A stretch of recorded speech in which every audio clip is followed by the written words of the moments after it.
It is the Sports Lounge. It's 2:41. We focus on the basketball right there. Travis Crin's here. You got Nathan Stack in there. Marcus Traxler here. You got what's this poster? Is this something you purchased at the Super Bowl? You're looking at it right there. It's what all the tickets, it appears?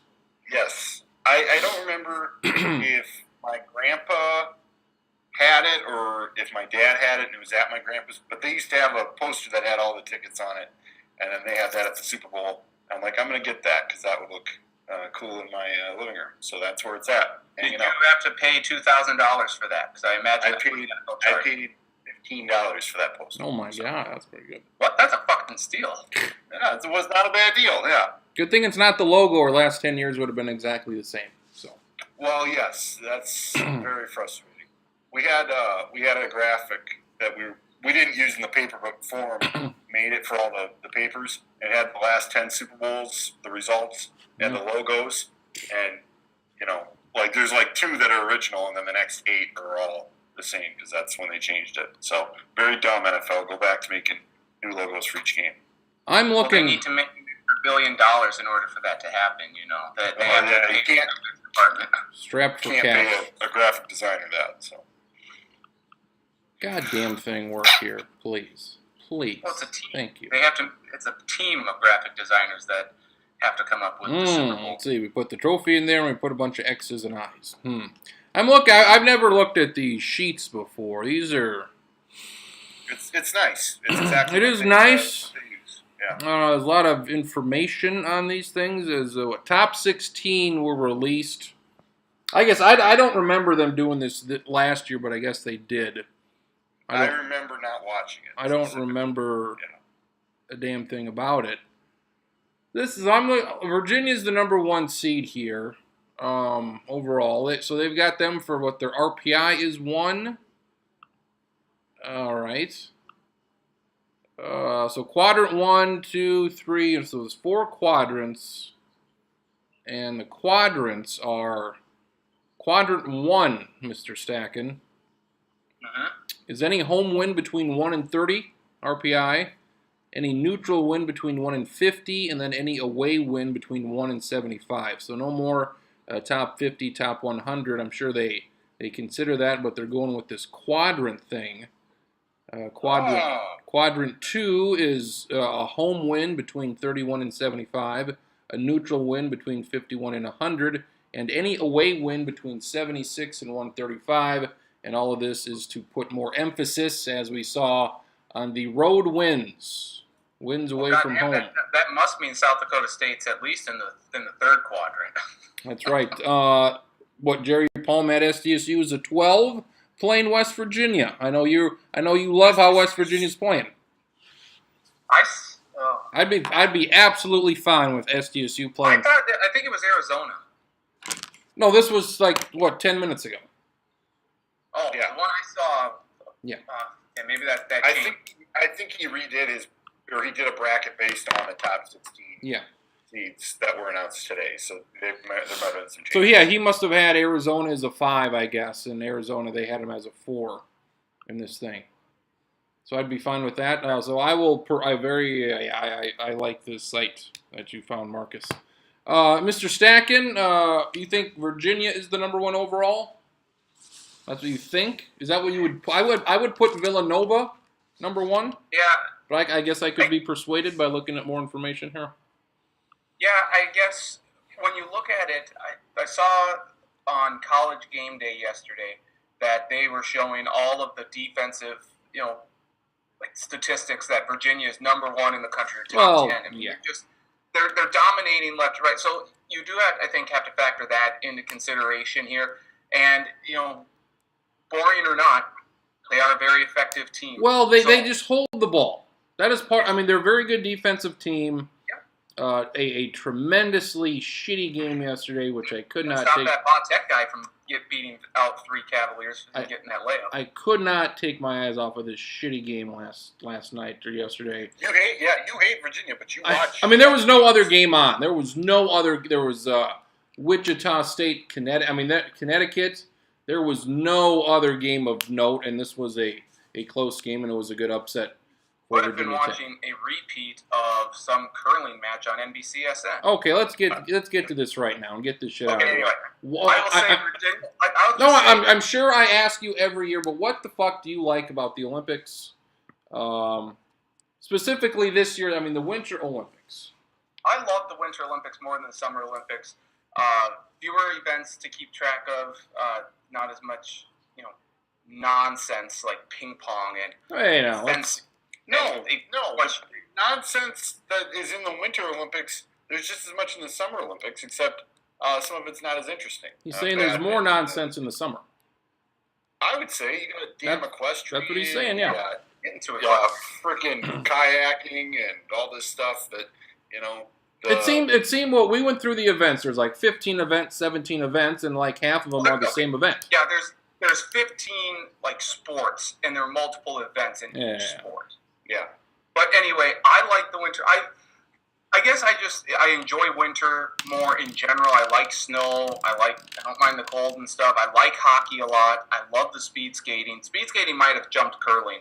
Now I just find the events more entertaining than I do the summer. Don't get me wrong. I watch the summer. I love watching the swimming. I think that's very interesting. Track and field's not bad. But I would just say overall, I like winter far more than I do summer. I would like to say just a couple things. I agree with Stacken. I've always liked the Olympics. I don't care how corrupt the IOC is. I'm always a sucker to watch these events. This has not been a particularly fun Olympics so far, mainly because we're 15 hours behind Pyeongchang. Everything's on at the wrong time. If you want to watch any of the hockey, it's on at 2 in the morning. And I got up and watched the USA women beat Finland today. At this stage, the only games where I'm going to do that are either the gold medal games where the U.S. is playing or when they're playing Canada. So I can't be up at 2 or 3 in the morning. Now, if I have trouble sleeping sometimes, so maybe I will be up, but not purposely. I don't want to be doing that every night for 16 nights. And also at the same time, I'm willing to listen to the critique that, the U.S. won their first gold yesterday, and it was in some slope-style snowboarding thing. I mean, that's an event clearly made for the U.S., clearly made for NBC It's an X Games event. It's an X Games event. It's a game that because they're paying $50 billion or whatever they're paying to air these games, that the IOC is adding these games. I don't really understand the need to maybe bow down and air more events that might appeal to millennials. People are watching the Olympics no matter what.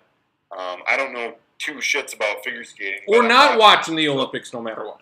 So, right, yeah, I don't think you're not going to add any more viewers because you've got this event either. I don't think. But you just mentioned it, Marcus, that millennials, and there are far more millennials who are more into the snowboarding, so you might get to watch more of these events. You're trying to appeal to them on the broader scale, for future years, because of course TV viewership, as we all know, is declining fairly significantly. So whatever NBC can do to try and attract more viewers now in hopes of getting them hooked for future years is big. I mean, we see them add some events to the Summer Olympics all the time, or they like golf last year. How about you add baseball? How about that? Baseball and softball. How about that? Baseball back. Did they take wrestling out and now it's going to be back? Yeah. It was in the last one too. Like there was threatening to take it away, or they did for I don't remember if we actually had an Olympics without it or not. But I don't think so. I'll just say this: the snowboarding, it's fine. It doesn't bother me. I'll watch it if it's on. I've snowboarded once in my life, and I was terrible at it. So it's clearly not for me. I understand that, but I just think it's. I think if you're somebody who lives in another country and you want to point out the hypocrisy of the U.S. winning golds in those events, I can't necessarily argue with that. But the favorite in that snowboarding slope event yesterday was a Canadian. Yeah, he didn't win. He didn't win. Yeah, he didn't win, because he biffed it. And they do have guys from like Austria and Germany and Norway and stuff. So I mean, it's not. I get what you're saying that snowboarding does seem to be more of like an American event, but there are a lot of good snowboarders across the globe that are that have a good shot to win gold. And this teenager from Colorado, I mean, he biffed it on his first two runs, and this third one he landed like a 1040 or 1400, something amazing twist with I did would like some ice cream with it too. Keep talking about twist cones, but I mean, yes, it is slightly favored in, but at the same time, these guys still have to go out and land these tricks. And hell, I mean, for the first time ever, the men. The U.S. got a medal in luge this morning. Ooh. Yeah, well, then that was because the Germany guy biffed it, which was also which is great. That's part of the. But they've never medaled before, so that's never done that's very great. And I love the luge too. I like luge, bobsled, and skeleton just to see them go 80 miles an hour down this ice track and not die is well, I shouldn't say that. It has happened. It has happened, Stacken. So. Yep. I don't like. I do want to get back to the whole time thing. So we're 15 hours behind. It's not going to get any better than either of the next two Olympics because they're in Tokyo in 2020 and they're in Beijing in 2022. So this is our future. What the Asians? The Asians are taking over. But just for the next three, and then it's Paris and LA. The next three means for the Summer Olympics after that. I will say this: nobody else wants them. At least NBC is airing a lot of the stuff in primetime live because it is 10 in the morning. South Korean 10 in the time. morning. And I remember when the Summer Olympics were in Beijing, they had a lot of stuff live in primetime, even though it was 7 a.m. Or 8 a.m. Yeah, so, and that's what's, because they have a 12-hour difference from Central Time Zone, I believe. So they will be airing as much as they can live, but I do wish they would skew away from the figure skating and show more of the speed skating, because I think people would still watch it. But you have all these old people that like figure skating, I guess. So. I've also noticed that when, short track. Are you talking about short track or the regular speed skating? I like both of them. I was watching.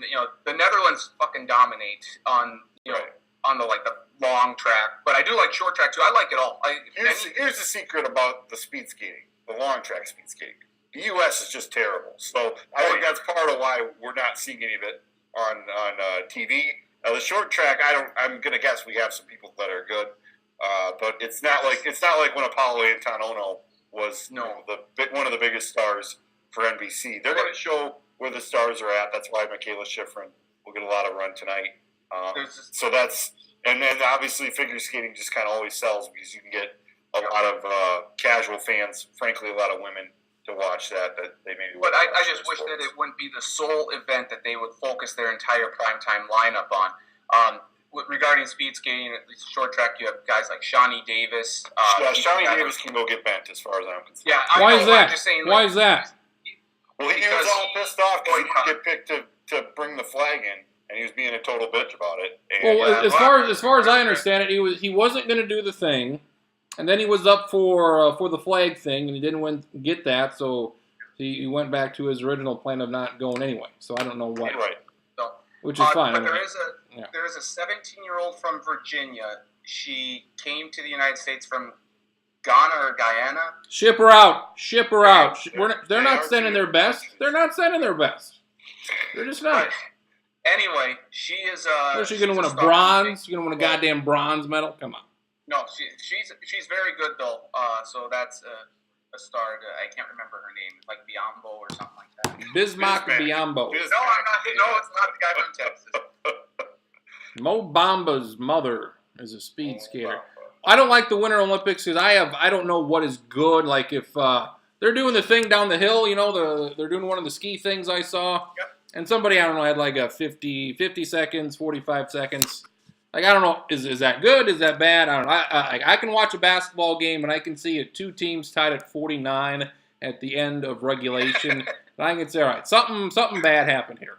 Something bad happened here. That's the thing they have for the luge now is that the timer, the little clock, turns red or green depending on if they're ahead of the time, behind the time, or whatever. Yeah, so you kind of and plus the German guy hits the side of the wall. You're like, yeah, that's bad. So it's kind of obvious in that way as well. But I was it was kind of funny because I covered the state gymnastics meet the last 2 days in Watertown, and I'm watching that. You don't really know what's good and what's not. And then you come back and figure skating's on, and I'm like, just go from one sport to the next where you don't really have any solid idea of who's really killing it out there. Like sports with judges, I'm not huge. I don't like that. MMA does have judges, but you can also win via knockout or tap out. And for the most part, you watch a fight, you can tell who's winning the fight. There are instances where the judges are terrible. But, like a 9.5 is like a 9.5. I suppose that's really good. I suppose an 8.8 I'll is not. I'll just use the gymnastics thing as an example. So they have two judges, and they average the scores together, and that's your score. And there was a couple times where the judges, there's times where the judges would only be, half a tenth off. Or so what do they do? Up to 10, and they do tenths, like 9.1, 9.2? Right. So you can, you basically can give them, like either a 9.8, 9.85, or a 9.9, and then your score is average with the other person. And there was a couple times where the two judges were like 4 tenths off, 5 tenths off, and I'm like, holy shit! You gotta that makes a huge difference in the score. So it's just one of those things where if the judges aren't seeing the same thing or aren't on the same page, that can have a huge impact, especially when you really, most of the events you only get one crack at it. So. Great. Friends, I'll be back. Traxler, I'll be back here hopefully soon. Yes. Hopefully you'll still be doing the show. We will be doing Well, how long are we talking here? I don't know. Hopefully no more than 45 minutes. Oh, I doubt we will be doing the show. So long. Well, I will still. Is the computer still going to be up here? What's that? Are you gonna close your computer here? Yeah. Okay. What, you want to stay on? No. No. That's fine. All right. Well, we'll see you. We'll see you tomorrow night. Very good. Thank you, Jack. All right. Very good. See, with the Olympics, I just don't know what's good, what's bad.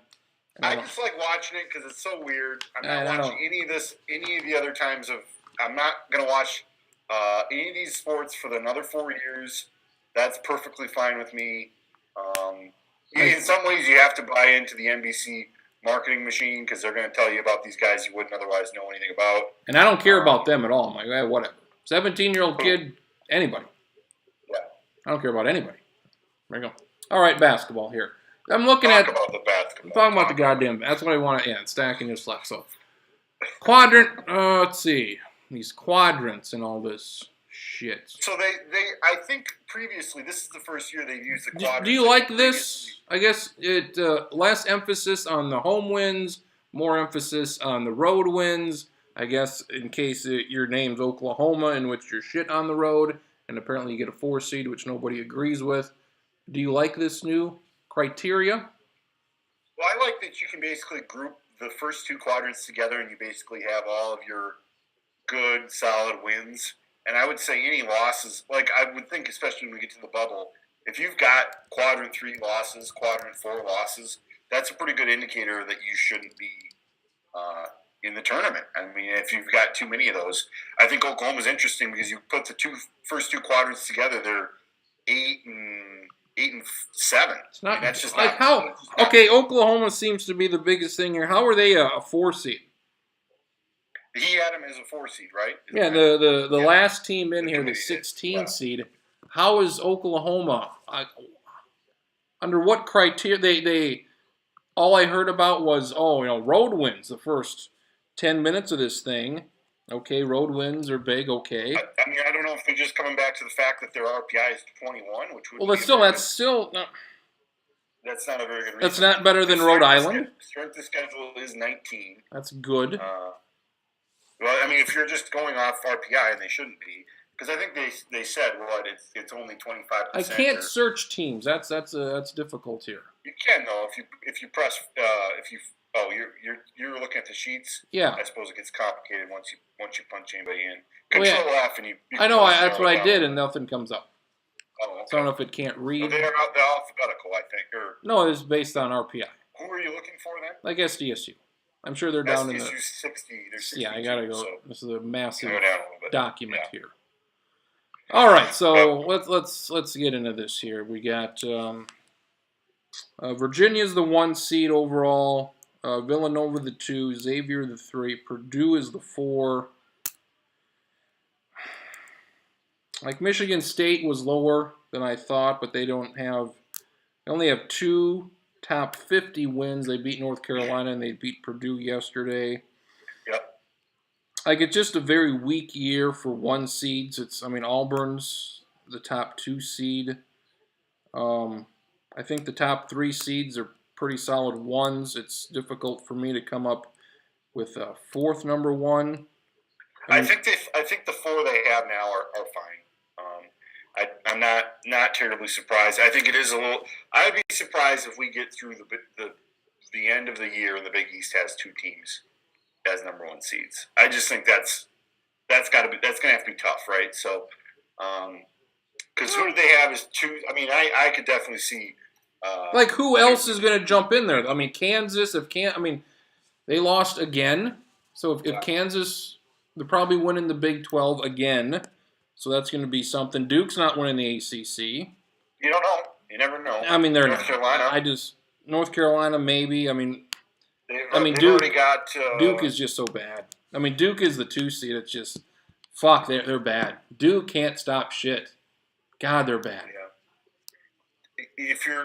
So my criteria that I like to use, the criteria that's not being used necessarily, is you've got, North Carolina. They got 10 wins, 10-6 against those first 2 quadrants. They've got a lot of losses, but they got good wins. That's tough. They're good losses. They got a loss at Virginia and a loss at Clemson.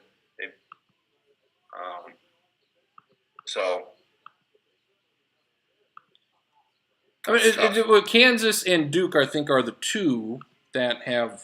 They've lost many more games than people thought they would, but they're still 2 seeds, even though they have a couple of not good losses. I don't know if they'd be quadrant 1 losses, I guess. Top 70 on the road. So Cincinnati's number 8. Michigan State is 11. Rhode Island, I thought, should have been in over Oklahoma. It's just that there's no strong team this year. There's just no. Yeah, I think that's the whole problem with this bracket. That's going to be the whole. You're just going to say that till you're blue in the face for the next 4 weeks, and then even after we get through the first weekend, because there's just what teams do you feel strongly about? It's hard to find any of them. I think so. I don't, and that's why I can't get too amped up about any of this right now. Get back to me at the end of or the middle of March when we know who did what in their conference tournaments, and we at least have an idea of maybe who's going into March, strong. But I was just thinking though how frustrated I'm going to be, how annoyed I'm going to be being at the Summer League tournament and the goddamn Big Ten tournaments going on at the same time. That's going to drive me nuts. That's fine. That's fine with me. Is it done? Is it done on that Is it done on that Sunday, or when is it done? That is ridiculous. Why are they doing this? That whole league is not good. So it's fine that I'm not going to be watching as much of it. But man, that's annoying. What's the point of this again? To get into New York City? They just wanted to play Madison Square Garden, and the Big East, I'm sure, had that second weekend locked down. So they're sort of locked in. If they wanted it, they had to have it a week earlier. I don't understand why you think you need it. I've always just kind of been of the belief Chicago or Indianapolis, that's the core of the league. Just have it in those 2 sites and let's be done with it. Because if you're going to move it around, I want to see it in Minneapolis then. Let's have it in Minneapolis. Let's have it in Milwaukee. Let's have it in Detroit, whatever. Sunday's the championship then, so that'll be the shit Sunday of the Summit League. So you'll have, Michigan State and Purdue or Ohio State or something around there. So I want to look at this site. I like this. Lots of numbers. I knew it was out there. The site I was thinking of was bbstate.com, and it's been changed now to a different URL. But it used to be it's behind a paywall. But the first, you can get 10 page views for free. And they got all kinds of stuff, but they don't have the sheets anymore. And the NCAA still has these out there, so it's a good thing. And I noticed they have the women's stuff as well, so that could be interesting when we get down to the end and we have to complain about where SDSU is seated. I didn't see the play-in games. What you said, USC was in one of them? Yeah, USC against. I don't remember. I don't remember exactly. I'm sure I'll look that up. I'm sure it got tweeted out. Yeah, Joe Lenardi's got a piece on. Jerry Palm just has bad hair. You have Stump the Schwab doing it for Fox, and he looks different. And he would go in that bad hair category. Oh man, tons of folks. Jerry Palm hasn't tweeted in 6 hours. That's real good. How about you update your bracket that you just had on the TV a half hour ago? Jerry Palm's bracketology, Duke falls out of the top seed. Is that right? How old is this? This was updated 2:20 this morning. Let's take a gander. Yeah, USC, Kansas State. That should be that could be a good game. That's what I thought. And honestly, those two teams have played in the first four a few times already, I believe. So I thought, I didn't know if that was both of them or not. But you also have Texas and North Carolina State. I mean, he had Oklahoma as a 6 seed, and he had Rhode Island as a 4, which is more, I think, what it should be. Is that before or after? This was 2 o'clock this morning. Okay. So yeah, that's more, that jives more with what I think what other people think. What if the West turns out like this with Xavier and Auburn and Clemson? I mean, what the hell is going? I mean, I would pick Xavier to win that, but boy, that is just, Auburn and Clemson 2 and 3 seeds. Nobody saw that coming. And Oklahoma, wow, what up? Looking at his Midwest right now, you got Clemson potentially meeting Wichita State in the second round. Where are you at here? And I just found this on Twitter. It was just some. Okay. I just searched Jerry Palm, and some of them were coming up. And so you've got potential. He has Rhode Island as a 5. Yeah. In the same. He had to move it down to comply with. Right. So he would have Rhode Island and Oklahoma playing in the second round if they were both. That'd be fun. Both win. That'd be good. And you got Alabama potentially meeting Xavier in the second round because he's got Alabama as an 8. What was it? Purdue-Nevada. Purdue-Nevada was the game. Right. He's also got Seton Hall TCU as a 7-10, and then the winner of that would play Auburn. I mean, Auburn is just ripe for an upset, or Clemson as a 3 seed. Yeah. Just people would be pouncing on that all day long. Do you want me to do a screen share? We can talk about this. Sure. I haven't seen Auburn much at all, so I would like to watch them more. Let me get this up. So what are we doing? The West region here? I'm pulling up. This is just the next one. This is the South. I'm just pulling up the next one I come across here. The South is Virginia versus a 4 seed Tennessee. You'd have Cincinnati, Michigan State as a 2-3 matchup potentially. Yeah, I guess my preseason was Duke, Wichita State, Xavier, and Cincinnati. So I'm liking. You see that? Yep. So I'm liking Xavier and Cincinnati at the moment. They mentioned during the thing, Michigan seems to do well in the tournament. Michigan, yep. Butler. Pine Bluff, you poor fuckers at 9 and 17. Pine Bluff. Let them in the tournament. That's what I'm talking about. North Carolina A&T, Arkansas, Pine Bluff. That first game on the Tuesday.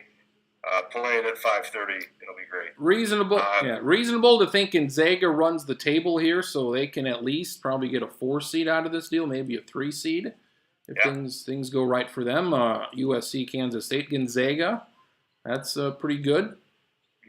Mm-hmm. Arizona State, don't like them at all. Also don't like Louisville. So. Just Pennsylvania, Michigan State for the Sweet 16. Yeah, Michigan State looking good right there. I mean, Kentucky's trash. They're a bunch of shit. So yeah. Wasn't it just a few years ago you had Kentucky, Northern Kentucky in the first round? Oh, yes. Yeah. St. Pod won't play each other. Cincinnati, Northern Kentucky, how far are they from each other? I can't imagine they're more than 100 miles away. Yeah, I hope that game gets played in Seattle or something. Yeah.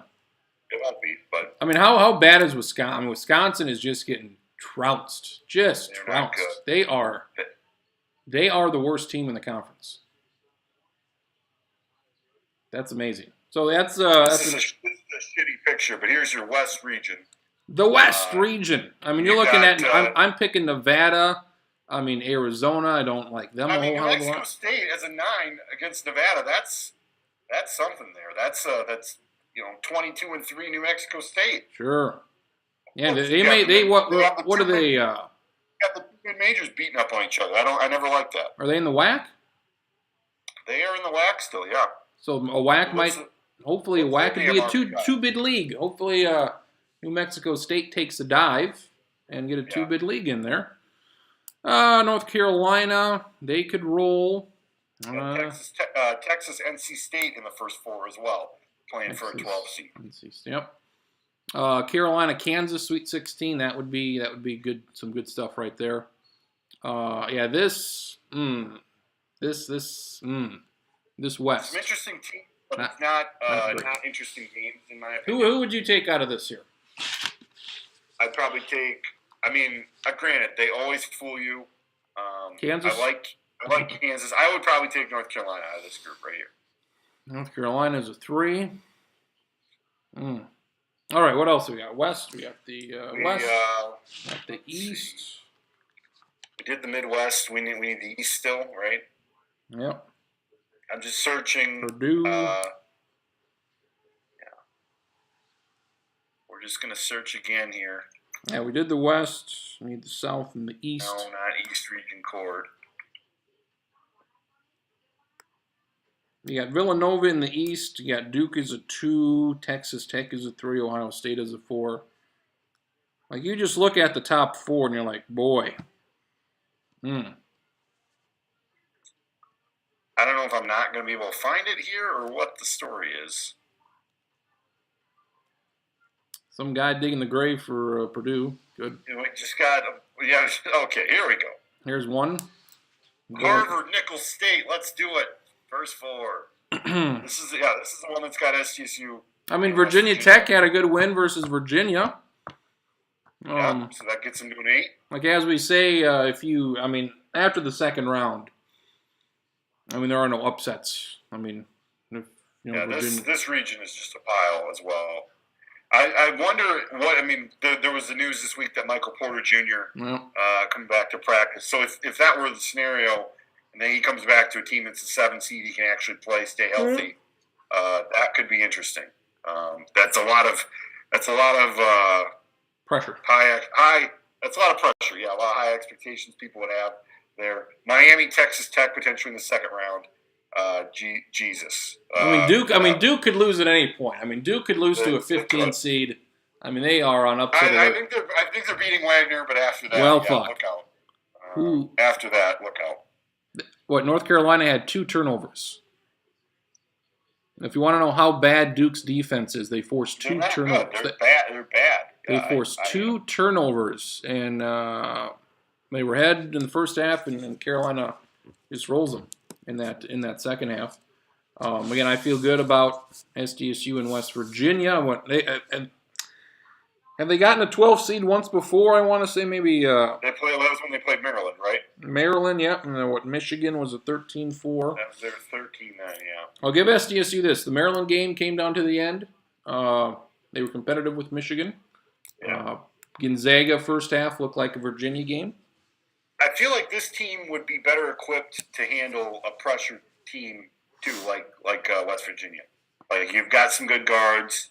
You got Jenkins. You got Key. Like, you've got some guys that can bring the ball up the court. So that wouldn't faze me much either. I think that would maybe be okay. And here's the interesting thing about. This isn't going to happen. Buffalo and SDSU, because they've played already, and obviously he has no idea that they've played before. Hence, you would not have Buffalo and SDSU a potential second round game. Well, maybe it would. There's nothing. No, there's no. But I would hope to fuck that. They tried to avoid rematches, but I would hope that you could get past the second round of the tournament and not have 2 teams play each other, especially when they're 12 and 13 seeds. They talk about like not having rematches, and I'm sure they're thinking like 4 or 5. Yeah. Do they even take into consideration the 12-13 aspect? I would hope that they would. I would just think that the bracket is relatively hard to put together to begin with. And, how much of that can you even bother thinking about that? I have no idea. I think it's easier to put together once you get past those 12 and 13 seeds. Those teams sort themselves out. There's not a whole lot of argument. You know who the 16s are. Right. You know who so if you just switch Buffalo to another area or put SDSU in another region. Those teams, They don't matter where they are. Buffalo's got like a top 30 RPI. So they have 7 losses, and they are, their RPI is very good. That's the one win SDSU can hang their hat on as like a top, as if they have that one quadrant, one win. That would be Buffalo. So that is the East, and I believe that was all of them. So got the South. So very exciting. And what they're this is the last time they're doing this. A month from now is the tournament show. That'll be the real deal. Yeah, I think it's I think Pat Forty sort of explained or had a good tweet. He's like, these are clearly empty calories, but sometimes empty calories can be good, and that's kind of what this is. It ultimately doesn't mean 2 diddles, but it's still fun to talk about. It kind of gets people thinking about the NCAA tournament, something we certainly enjoy. So Jay Billis was not a fan. Well, I think he had more of an issue of where the teams were rather than the concept. Isn't that right? Yeah, he didn't like, I assume Oklahoma. Okay. And you can argue the concept. I don't. If you want. I'm fine because, like you said, it gets people talking. And if we didn't have this today, we would talk about normal basketball shit. But we've spent. College basketball need something. It's why you do this now, right after the Super Bowl, to try to take some ownership. And college basketball, when you think about it, just kind of has a small window. If you're thinking about the Super Bowl and getting caught up with the NFL football and the NBA, this is one of those things where they need to, gather some attention. I don't think, for most sports fans, this will even move the meter because, for God's sakes, Kello didn't even show it on their main channel today. They showed some other show. Like Stacken didn't know about it. I don't think I really knew about it until Schottenkirk mentioned it late last night. Yeah, I saw the tweets earlier in the week, and I'm like, oh yeah, that's on Sunday. But I was just kind of like, well, it'll be out on Twitter. And it wasn't the end of the world if I didn't see it. So yeah, they had it both. They had it on there, on the channel. What is on this channel? They had it, on there for Kello, but obviously they were showing their pet shows.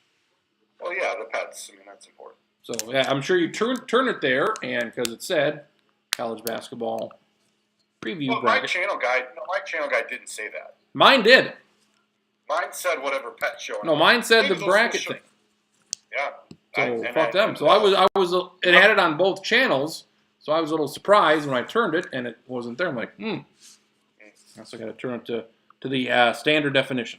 And for once, they didn't put on there, hey, the bracket shows on UTV. So if you wouldn't have said it was on there, I don't think I would have. It had it on there too. It had it on there too for me. I missed that then. I missed that. We have different cable companies. We do, and God damn it. Yeah, I know you do. This Virginia Tech Virginia game yesterday was just. So I didn't see any of it. This was great. Tell me this was fucking great. I'm going to tell you what happened with it. Virginia got up, first 5-10 minutes they're ahead, 10 points. You're like, all right, this is going to be a 10-point game. Then Virginia Tech comes back and they roll them for the next 20 minutes. They're ahead by, they get ahead by 10, 12 points. And they're in their locker room. I think they're up 7. 33-26, and then nothing happened from about the 15-minute mark to the 9-minute mark. There was a 5-minute stretch. Nobody scored. Neither team scored, and they just grounded the ball into dust. They're just taking terrible shots, just 3-point shots that were disgusting. And Virginia Tech, they were outdoing Virginia, just holding the ball. Virginia plays good defense, but they also, I think, last I heard, they take 20 seconds per possession on average, which I think is tops in basketball. So they hold it. They play good defense, but they also hold it a whole hell of a lot. Against that defense, you're going to have to shoot some threes, and Virginia Tech made some threes. And very good finish. Either way, could have gone either way. Hokies almost shit the bed at the end of regulation, and ended up winning it there at the end. So pretty good finish to that one. A good win for Tech. That probably gets them in. And Virginia was threatening to run the table in the conference, and thankfully they didn't. So I feel like, sorry, I don't mean to interrupt. But I feel like if you want to beat Virginia, you're almost better off playing Virginia's game. You know what I mean? Yeah. Like if you grind with them, you're almost better off because we saw. Duke tried and Duke came as an example. Like they wanted to get out and run, and they just ended up taking bad shots, easy rebounds for Virginia, and then all of a sudden they're up by 8. And it's just kind of like You're almost better off to sort of play possession for possession, just like Virginia wants. Or maybe Virginia doesn't want to play that way. I don't know, but it's just kind of. Well, if you want, Virginia will run in transition. So if they get a rebound and they have an opportunity, they'll do that. You hate Virginia, but it's hard not to like it because their defense is good. They, like you do say, they do try to get out and run. But can they win? I mean, they've not. Have they reached the Final Four? I mean, I don't trust them. That's the thing, though. If you're doing this, that's fine. Right. I just like the defensive aspect. That's fine. But yeah, long term, it's hard for me to trust them just because it's the same thing with Villanova to a certain extent. Nobody could trust them until they finally won. Like Villanova's scoring points. I mean, they're scoring 80 here a game, so they can also give up some points. How about St. John's? Fuck St. John's! Look at old Mullen come. Put them in the tournament. Oh, they're 11-13. They beat Duke. They beat Villanova. They beat Marquette. Let's have an extra playing game between Pine Bluff and St. John's. I thought you were going to say Pine Ridge. Well, Pine Ridge got some talented players, no doubt. And then the winner gets to go to the first four. They get to play North Carolina A&T, and then the winner gets Virginia. I think that's fine. I want a 17-15 St. John's Big East winner as a 14 seed. Oh man, that's good stuff. Similar. I remember that. What was that? Georgia. Was that year that Georgia won that weird SEC tournament. It's like been the only year that we've had like this big upset in a Power 5 where a non-tournament team somehow wins the conference. It took a goddamn tornado to move the tournament to Georgia Tech's gym, and were they at 12 or 13? Yeah, I think they were 13. I think they were 13. Yeah, maybe even a 14. They were not good. There was one year where Iowa won the Big Ten, and they weren't supposed to, and I think they were like an 11. 11. That got them in. Yeah. So I hope St. John's. They beat Duke convincingly. They beat Villanova by multiple possessions. So, Pons, Jamori Pons, right? Isn't he's a guy? Player? He's entertaining to watch. No doubt. Patrick Ewing. Georgetown's not terrible. They played an awful non-conference for the purpose of like going 13-0, just to like win 20 games, just to not be a 10-win team. So good for them to be competitive, and they almost beat Xavier last weekend. So you got that going on. I want to get back to bashing the Big Ten for just a second. Somebody raised the point that like they may get like 4 or 5 teams into the NCAA tournament. Nebraska's there. I don't think they were on the projections there. But then after that, you got like Penn State, and I can't remember who the other team is. You have maybe like 7 teams Northwestern that should be playing postseason. Maybe Northwestern. Like maybe 2 teams that should go to the NIT, and then none of their other teams should even be playing Gophers have been basketball of any kind. The Gophers, I don't want to talk about them. Or is it injuries, and is that because they were? I mean, they were hot shit. I've been busy, so I haven't watched every game. The other night they were playing Indiana. I caught a little bit of the game. Rolled. They don't have Lynch, obviously the sexual assault stuff. They don't have Amir Coffey, which is big. They've also been without Dupree McBrayer, one of their key guards. That's 3 injuries. If you listen to Pitino, you'd think they'd have 7 guys injured.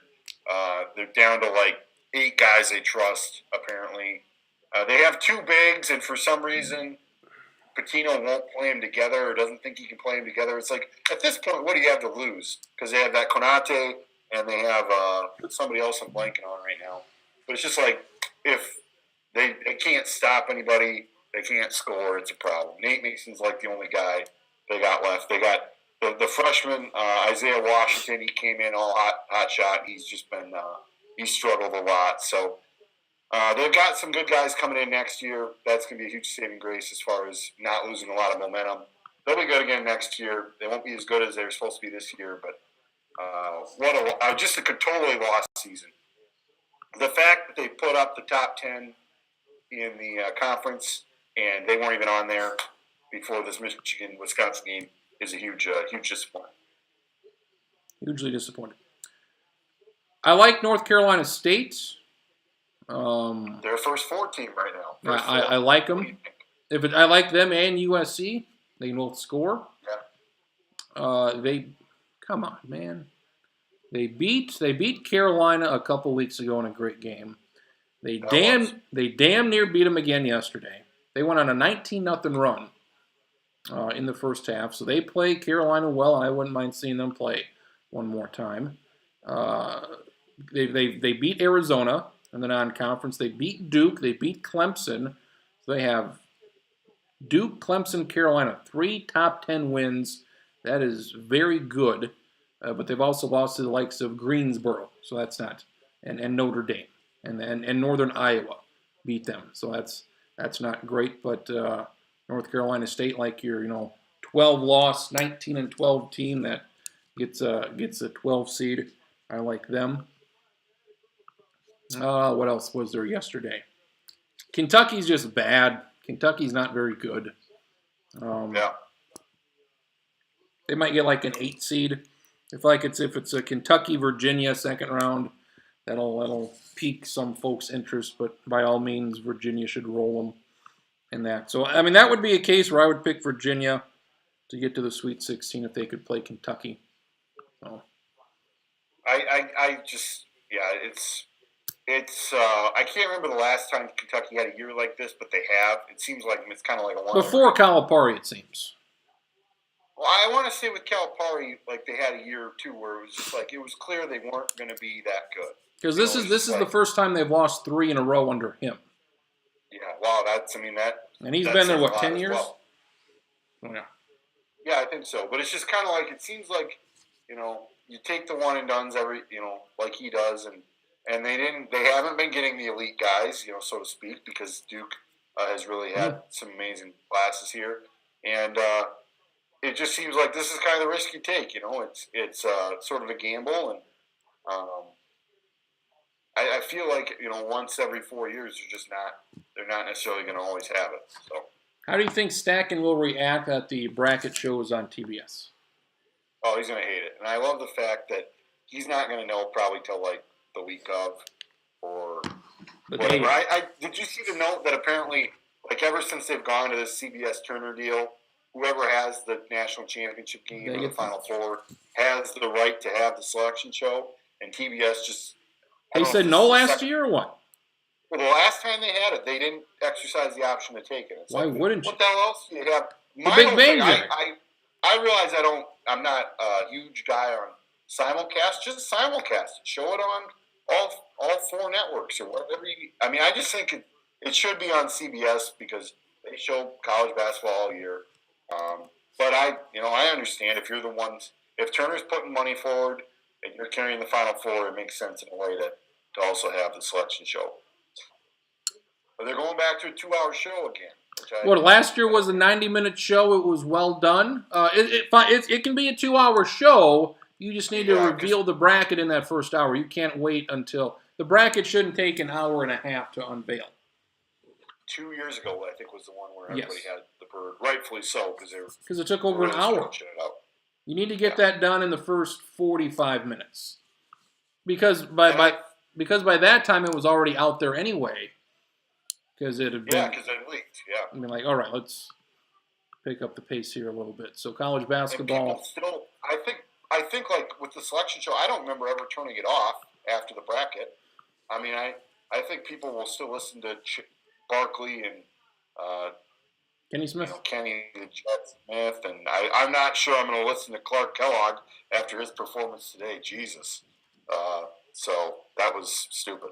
Did you catch the part where he's talking to the Clemson coach, and he's talking about the kid's knee injury? Yeah. And he's like, he's going to make it back. And Clark Kellogg's like this. It's like, what the fuck? What are you clapping for? What the hell are you doing? Just sit there, you dummy. He's a dummy. He is a dummy. So we got college basketball rolling. You got... Also, Greg Gumbel is going to be 72 in May. Jesus. I can't believe it. I hope he's still doing the Final Four when he's 80. That'd be great. You would think he's maybe like 62? I think you could talk some people into like 58. Like you could, if you looks wise, like mid-50s. Yeah. But you just think back, all right, he was doing it when we were kids. That was 20 years ago. He was with ESPN like in the early 80s. That was, almost 40 years ago. So like, well, fuck, maybe he was like 22, He's got to be at least 60. No, the guy's 72. He's been doing it since we were kids, and he looks exactly the same. Like nothing's changed. He's maybe put on a few more pounds. There he is. Looks exactly the Orange Man. The Orange Man. What's Sorry, I'm watching this cross country skiing replay on NBCSN. There was a huge fall at the beginning, and I know how it ends. Oh, great. And I probably shouldn't be watching it, but that's fine. Does he? I think he's got a toupee or some sort. Is that the rumor? Oh, I'm sure. At this point, I just kind of assume everybody's wearing one. Oh, there we go. I don't know. Why not? You got the SDSUs rolling. Did we ever figure out the attendance record here a couple years ago?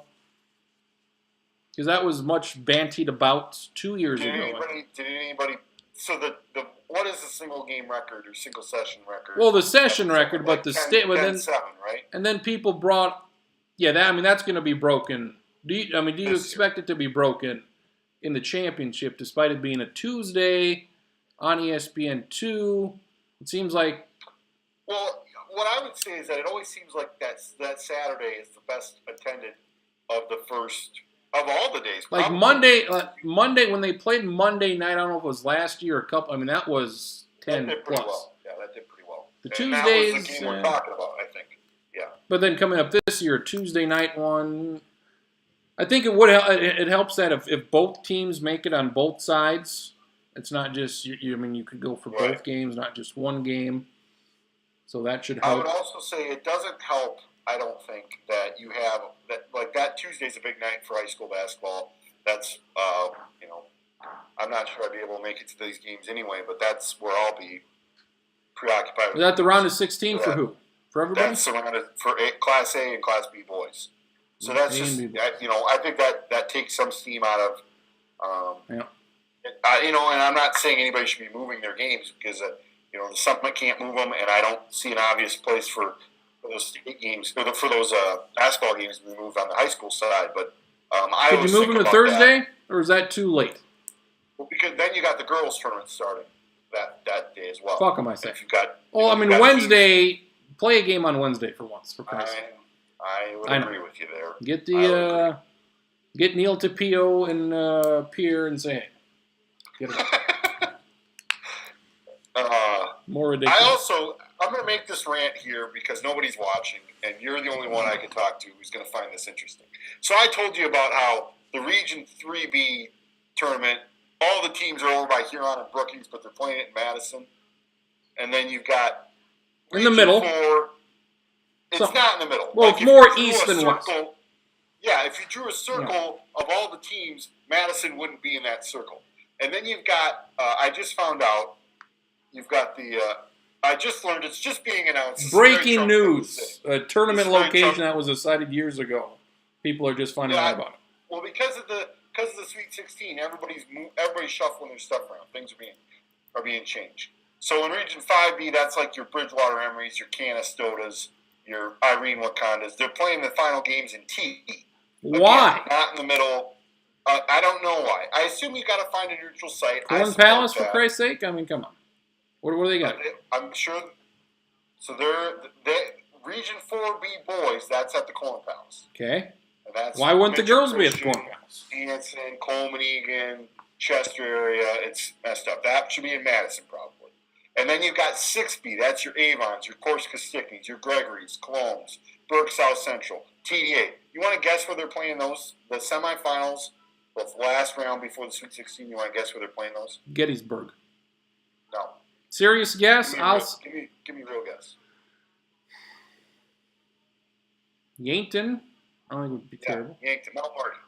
Again, not terrible, but not ideal. Not ideal. From a geographic standpoint, and I'm sure some people would say Corn Palace doesn't make any more sense in that scenario either. Well, there's just nothing. I mean, they're in the middle of nowhere. They're an hour from here, an hour from there. It's like, well, you gotta. It's enough to drive me nuts. If you're gonna just play it in Wagner. Then, if we're gonna pick a neutral site, Wagner's got a big gym. Just play it there. I did a game yesterday between Aberdeen Roncalli and Sioux Falls Christian. Yeah, Pheasant Country. Congrats.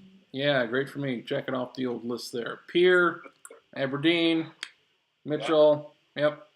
Who else do you need to get? That's I'll get whatever. Millbridge. Need the Millbridge one. Millbank would be preferable. And the way Sioux Falls Christian is going to be the 1, and Aberdeen Roncalli, they could very easily be the 16. Yes. And that's boys. Yep. That was second half was not competitive. So. Yeah. Well, I didn't. I mean, I thought Sioux Falls Christian would win that game, but I thought it'd be a little bit closer. Yeah. They just had Roncalli, other than the Reedy kid, they don't have. They got him, and he was just jacking up ridiculous amount. He was 10 of 24. Just some terrible shots he was taking. I saw him at the Hanson Classic. Yeah, he's a chucker, as Ryan Deal and I would say. He's a chucker. And there was the real deal on the stage behind one of the benches, just sitting in the old fucking chair, all day long. So that's where he was. Yep. So we got that going on. You did gymnastics in Watertown. They had that. I was there 2 days. 2 days. I do two major days of gymnastics every year, and that's way more than enough. I'll tell you that. Seems like very comparable to like track and field, maybe. Wrestling. It's just an all-day thing, and it just keeps going. I would say wrestling. I mean, if you're a fan of wrestling, it's great, but wrestling is worse in that regard because they start at 10 a.m. and there's like an hour break in there. But other than that, it can be an all-night thing. And it goes later than 4. That's they're going deep into the night, and that's one of those where like unless you're hardcore guy, that can get old. So we got that. NBA trade deadline happened, and the Cavaliers traded literally half of their team. They traded away. All old guys for young guys. Were you surprised at the volatility of Cleveland? They made lots of moves. I was surprised, at the level of like remodeling they were going to be willing to do. I think, like, if you get Dwayne Wade to say that he's, we've got this deal and we're going to send you to Miami, I don't think he probably had any say in it, but it's just kind of like one of those where, like, okay, we can get rid of this old guy.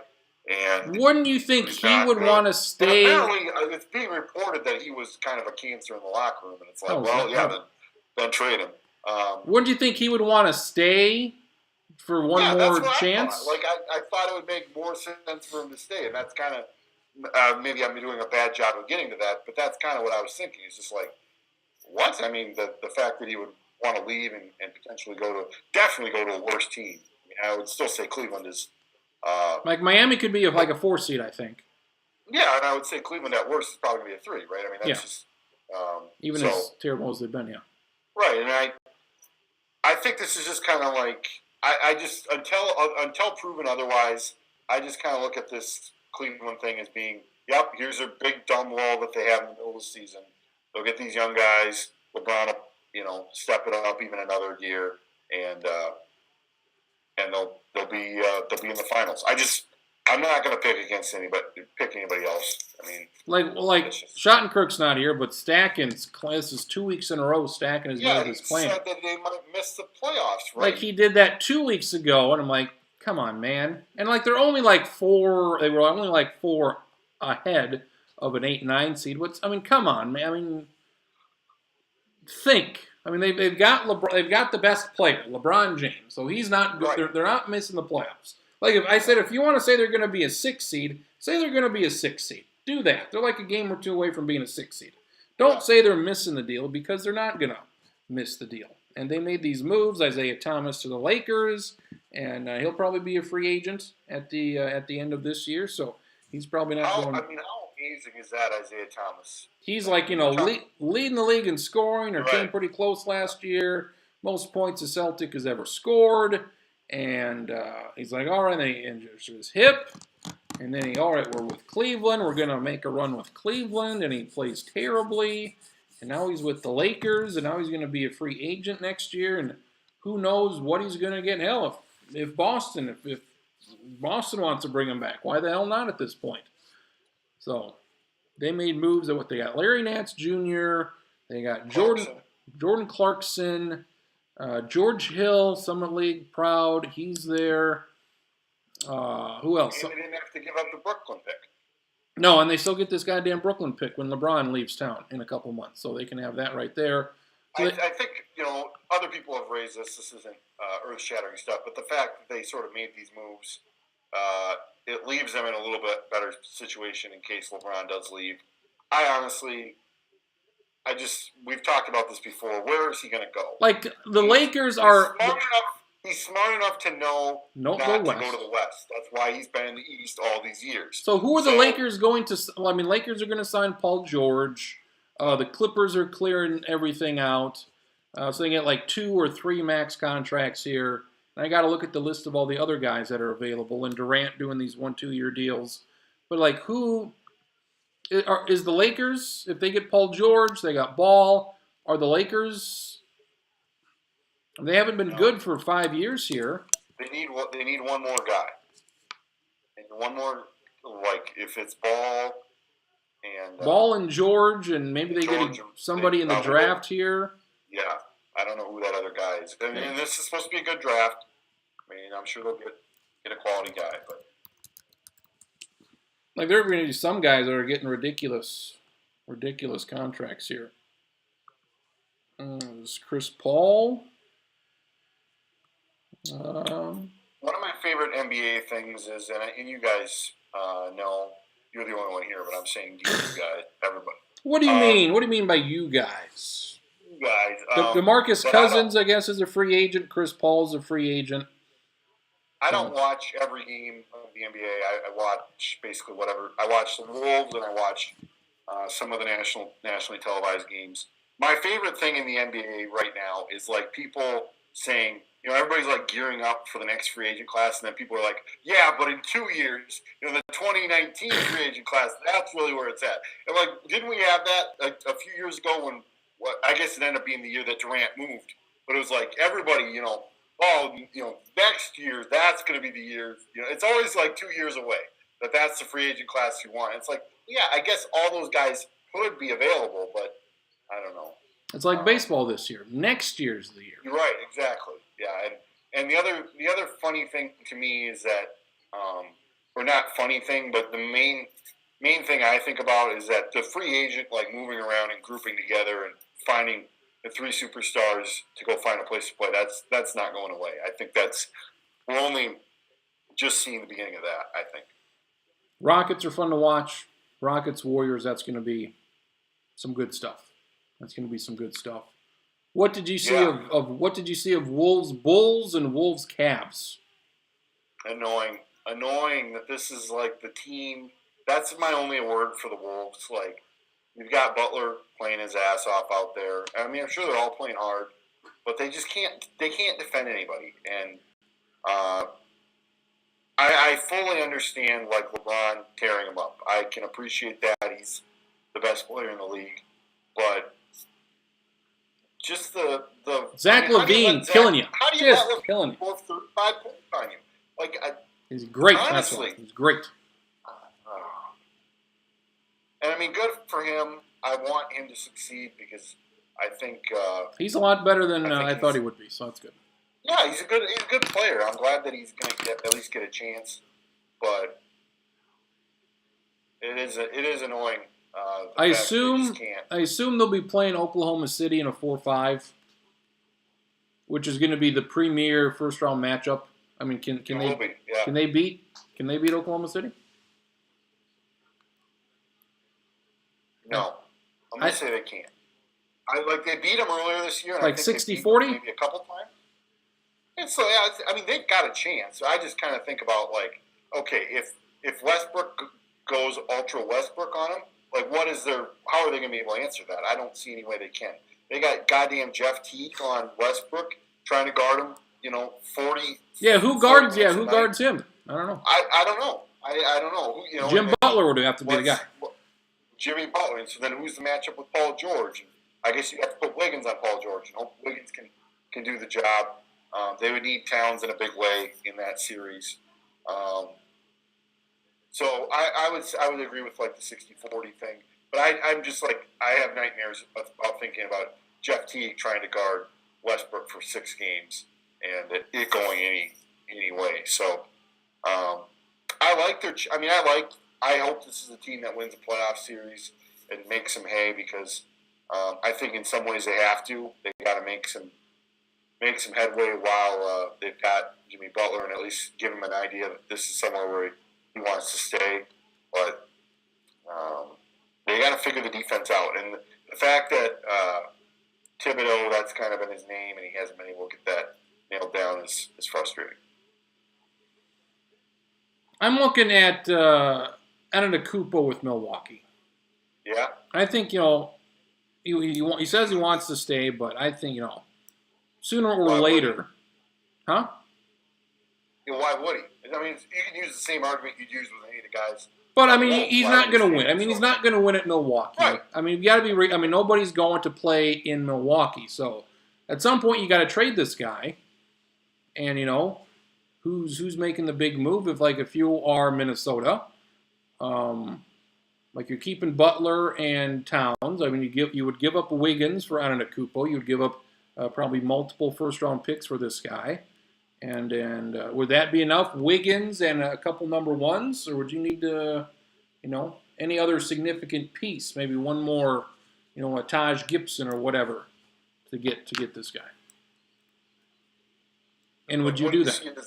As the time frame to make this happen? Like in the next a year or two from now, would you trade Wiggins, 2 first-round picks, and other okay rotation guy for Giannis? Is that enough? Giannis still on his.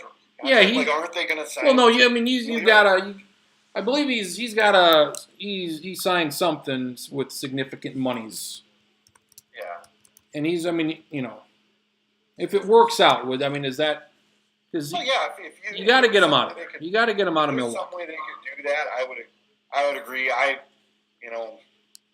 think Wiggins is probably the frustrating aspect of that because he's good, and Jimmy Butler has said when Wiggins is good and if they give him the chance to figure it out, he's the most dangerous player they have. But at the same time, really, this is what his fifth. Really? Yeah, he said that.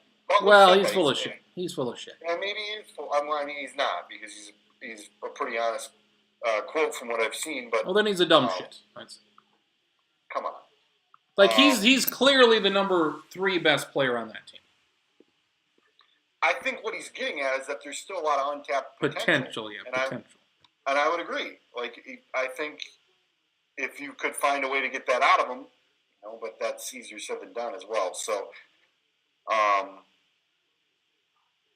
I think in that instance, if there was a trade to be made and you could get Giannis, it's sort of a no-brainer. He signed a 4-year, $100 million deal last year, which is very reasonable. So, I just don't see any. I don't see any way Milwaukee makes that trade with the Wolves or anybody because that team is getting a new arena. They were very close to not getting one. Kind of like the Marlins. Yes. I mean, just okay, you trade Giannis. What incentive? Well, it's okay. I mean, you do it. Okay, this year they're gonna make the playoffs, and then next year, in a couple of years, you see where LeBron goes, and you're like, all right, there's maybe an opening to be the second or third best team. Then if Milwaukee's still trudging around a 500 team in a year or two, it's like either you're up here or you're down here. There's no use of being a 6 seed in the East. Detroit's got Blake Griffin, and they've won a couple games here in a row, and that's good for them. But obviously, Detroit is in that no man's land of, well, let's make the playoffs and be a 7 seed and see what happens and get our doors blown off by Boston or Cleveland. But, for my sake, I would like to see him get out of Milwaukee because, just wasting away in Milwaukee. So, yeah, you got that going on there. Darvish signed the deal with the Cubs, 6 years, 125 or thereabouts. Good deal for the Cubs. We got spring training next week starts. Chris Jimenez claimed credit for that. Yeah, he was apparently the guy. So maybe keep Jimenez. Maybe you get Darvish. So hopefully things pick up here in the next week as that rolls on. He's the first big name to sign. So good to see him. You brought up the opt out after 2 years. Do you see that as a potential? Well, the thing about it is, with Thad Levine, Twins guy, he doesn't like the opt-out because it goes one of two ways, and they're both bad for the team. Either he underperforms, in which he's not going to opt out, or he overperforms, not worth the contract, and he's not worth the contract, like a Phil Hughes, or he overperforms, and I would pay you Darvish $25 million to be what he's been, and he overperforms. Like, well, then I can get more money than I am right now. So either way, for the team, it's not good. Either you're stuck with a guy who you're overpaying, or you lose a guy that you would want to keep. So the opt-out is good for the player. Stanton has an opt-out in a couple of years. So we'll see how this Yankee thing goes right here. So, considering the amount of money that Major League Baseball teams are making and the way that's all going, I don't really have a huge willingness to feel bad for teams. So even the Twins. Like what do you make there that we're at the end of free agency because the spring training is starting, but we still need to sign these guys? What do you think it was? Like, why does it take you, Darvish, 3 months to figure out? Well, I mean, I think he had to decide, right? I mean, here's all the I don't know if they just said, "Hey, give me your best offers here," but I'm guessing that had to be part of it. And at some point, you just got to pick. Like the problem with the Yankees is the Yankees can't really sign anybody because they want to stay under the cap. So the Yankees aren't a big player. Dodgers, similar situation. Twins and the Brewers were rumored, but that wasn't realistic. So you're looking at, all right, the Cubs and like Texas. So it's not like you had a ton of choices. Right, and I mean, I think... And like this was the contract that if you had to guess, you're like, all right, probably 5 or 6 years, 125 to 150 million. Like, all right, this was the contract. And like JD Martinez is dragging his fucking feet, and he's probably going to get a 5-year deal worth 125 million. It's like, yes, this was the contract that people thought you would get. Like, what the fuck is taking so long? And you got some of these guys that are probably going to sign 1-year deals and do it all again next year because they didn't get the 5-year deal they wanted. Yeah. So it's that. I mean, isn't part of it the fact that, okay, if you're you, Darvish, you know that the Cubs, like you're waiting to see if the Cubs or the Rangers actually make you that offer, but you're also waiting to see if the Twins or the Brewers are going to match that or overpay. Like, to me, that's just as big a part of it as anything. Like, I want to see if they're going to overpay. But they're not. I mean, for the Twins, I know for the Twins, you're Milwaukee. Maybe Milwaukee's got some balls now, and they're going to say, all right, we're gonna go for this deal. And but like the Cubs were probably the favorite to get them, and they ended up with the Cubs. And what exactly would prevent this from happening every year is like my question. Like the fact that if you Darvish is out there, he could have taken this into spring training, I think, and then signed with the team, and that's half of spring training you don't have to go to, right? I mean, isn't that? Well, I think you would like to get the spring. I mean, I think of a holdout. I think of all eventually, if you're good enough and you're you Darvish or you're JD Martinez, they're going to sign you. They'll take you or they can get you. Of all the sports, I don't know, what do you think? I think of all the sports, like I think baseball spring training is the most important because you like basketball. What they've got, 3, 4 preseason games now. They've cut that dramatically down. I mean, football. You play. 4 or 5 quarters. But with baseball, in some ways, you need that in football. Like, I don't know if you necessarily need the preseason. Like, it's a little too long. They could cut one game. There's no, one game. I'm not necessarily saying you need the games, but you probably need a month's worth of hitting each other to get yourself ready for that. Like my question, and obviously, here's a news flash for you. I'm not a professional pitcher. Bullshit. My arm is only connected to my body. It's not really ever been used for professional baseball throwing. And look at that. He's back on the show. I told you. So you went, you had to go to the church, or where did you go? Yeah, I had to go to church. So where are you at? Are you is this the basement of your home? Where is this? Yes, I'm in the basement here because I'm in the living room because the TV is here, so I can watch the Olympics. Okay. Now that Stacken's back on here, I just want to say one other Olympic thing. Okay. It takes a tremendous amount of gall for NBC or the NHL, whoever, to put goddamn regular season games on Is that what they got? while the Olympics are going on, and goddamn Gary Bettman wouldn't let any of the NHL players participate. That takes some goddamn stones. I thought I read somewhere that the NBC wasn't going to be showing any of these national games, and I think they might have caved when they realized, 15 hours from 11 a.m. on a Sunday to 2 a.m. Or Whatever the 2 hell. a.m. over there. Do you feel the same way about Premier English League soccer?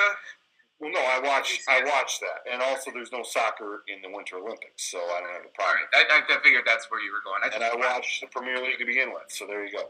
What is so premier about it? Well, it has a lot of the best players in the world. Is that right? That's a major part of it. Okay. Teams with great history. Yeah. Teams with good guys. Yeah, that makes it. Stacking, we had a baseball guy sign a contract. Yeah, I know. I was gonna text you. Something happened. Like, God damn it, you Darvish. That sucks. He went to one of your favorite teams, so that's good for you. Yeah, I was really hoping he'd sign with the Twins, Go, but Cubs, go, all I know is that the Cubs and the Brewers are going to be battling 1-2 in the Don't forget about St. Louis. Don't sleep on the Cardinals. No, I'll sleep on them. What about No. the Reds? Yes. What about them? Yeah. Kirk Herbstreit's favorite team not going to do much of anything this year. I will take the Brewers right now for a wild card spot, as well as the Giants. That's my early thought Really? here on the. You know what? I just had another thought about the NHL and also Major League Baseball. What if they seeded the wild cards 1 through 4, and then the 1 seed? Let's say in this instance it was the Brewers. The Twins were the 4 seed. The Twins go to Miller Park. They beat the Brewers. Then they're in the other side. They play Wow. through the National League. That's something Gary Bettman would do if he were in charge of the Major League Baseball playoffs. We have the wild cards in a mishmash, and then you would play through the division that you won, the team you beat. So this is my crossover to have to somehow connect the Pittsburgh Pirates and the Vegas Golden Knights. You know what else I was just now that I in a stupid hockey game is that Doc Emmerich is doing it, so which means he is not in South Korea to do it. So Who's doing this? what? No, it isn't. What, who's doing it? They did send Kenny Albert, I believe, over, which is Okay, that's good. more than good enough. But that does mean that I don't know who the guy is who was doing the Finland U.S. game, but he was not very good. And because I DVR'd it last night, and watched some of it this morning, and yeah, he's pretty lousy. So. And the analysts also in the studio were not very good. Yeah, they the first intermission they go to 2 ladies, for lack of a better term. They're at the desk, and neither one of them had anything interesting to say or add. So that was cool. nice. Cool highlight. Nice analysis. Like Catherine Tappan. Why isn't she doing it? She is over in the over at the Olympics. Okay. I don't think she. Right, but she would be someone who would be, I think, suited to handle the intermission for hockey. Of course. Wisconsin was down by like 22. And are they back in it? Now they're down by 13 with 10 to go, but their crowd's going nuts, and they're still down 13. Well, they're getting back into the game. It's good that they had Pittsburgh and St. Louis playing too, because it's a good showcase of how many guys should be at the Olympics, because those teams are filled with guys who should be in South Korea. What are the odds that you will put that NHL players are back for the 2022 Olympics? High, because the NHL, like every sports league, wants to be in China, and that's where the games are at. And they did a couple of games this year. And this also will go over badly, and they're not going to blame the players. They're going to blame the NHL and Bettman. I don't even know if he'll be the commissioner in 4 years, because I don't know if he wants to retire or whatever. But hey, there's good people on both sides. You got to understand there this. are good people on both sides. Good people on many sides. Many sides. That's what you have to understand. I'm watching this cross country skiing replay on NBCSN, and it says they're going 24.7 kilometers an hour. And Yes. or maybe that's how far they've gone. Okay, I thought for a second that that's how fast they were going, and I'm like, I'm watching people go 11 miles an hour skiing, but that's how far they've gone. I think they're going 26.2 miles, so I think there's probably that would be a marathon. Because this is a skiathlon. Is that the same as a marathon? I don't know. Yeah, that might be. They've got a long ways to go. I mean, they're not even. It was weird that Al Troutway did not do the biathlon, but he's doing all this cross country. Well, he's not a shooting expert. Well, he doesn't know shit. Well, that's why isn't that why you have the analyst there so he can they do have different analysts. Yeah. I assume people run the marathon faster than they can ski it. I have to assume. Yeah, I have to assume that they're faster. They've shown this replay of the guy falling down now at the start about 30 times, and folks, that's a spoiler alert. They're not making it clear, but that's definitely a spoiler alert. So. And the thing about it is, I have no idea what is live or taped. Well, it says live. It says live, yeah. But I can't read. Wait, well, you got to be able to read. Oh, fuck me. So, but Marcus, were you seeing it on here where they had guys that were up, like, waiting on top of the hill? So they're not all... Snipers? I don't know. Is this a relay? Or is this... No, I don't think so. I think this is a... Because I thought there were guys that were standing, like, alongside, the side of one of these hills. But maybe I was just... Maybe I'm watching this volunteers or something. And I know that the guy... I'm just going to spoil it, just for the hell of it, because that the guy in the lead, number 7, he's going to win this. And... I think he raced the whole race. I don't think he got replaced or anything. You mean I'm not seeing? You mean it's not like afternoon right now and cloudy and south? It's currently 4 in the morning over there. Oh God! I did see that they had some. This whole course apparently is lit, literally, and so I think they can race at night. So, but I'm willing to bet they don't want to. Be showing that in prime time. Do you believe that all of this snow is real or manufactured? Because it's cold as shit over there. So I think, and this is like a ski resort area. So I think this is all legit snow. Yeah. I guess I did see like during the luge that it was snowing while they were racing, so that was good earlier. But like some of the big stadiums, there's just a ton of brown grass there, or so it appears. So there is some brown grass when you're watching this, but I think this is all natural. So good. I think the Winter Olympics should go to a 5 or 6 city rotation. Yeah. I think get Oslo in on it. Get Vienna or whatever you want. Get a couple of Canadian cities. Calgary or Yep. Calgary or Vancouver. I do need to point out how Salt Lake. It's amazing that the Winter Olympics were in Lake Placid in 1980. Texas is back. I can actually hear a little bit of that, yeah. Yeah, Texas is back. Not too bad. But I think it's better now. I didn't do anything. Good. Oh, okay. Well, and it appears to have fixed itself. And Lake Placid is like a town of like 3,000 people or something. And it's completely inadequate to host an Olympics today. So I think it's probably more than 3,000. It's probably like 10,000, but that's amazing to me. Like, I'm never going to be able to get over that. The fact that they had an Olympics there, not less than 40 years ago at this stage, and it will probably never be there again. Uh-huh. What's with the Jets hat? That's where he wants Kirk Cousins to sign. Kirk? Yeah, the Jets. Dan Graziano was saying that the Jets should make a real push for Kirk Cousins today on Sports. I'm like, why the hell would he want to go there? Arizona, Denver, and Minnesota are all much better spots for him to go. He apparently wants to come to the Vikings, and I would imagine, like you said, Arizona and Denver are the other teams. He's not going somewhere that's bad. No, I mean, but I don't understand why Dan Graziano would push the Jets. If you can get paid a shitload, I guess you take it, and maybe that means he'll go to. He's made what, $48 million the last 2 years, all guaranteed. If there's one thing Kirk Cousins knows, it's about cashing in.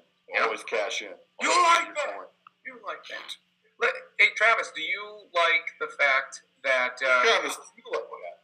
Do you like that? Do you like the fact that Kevin Stefanski is remaining with the Vikings? Yes.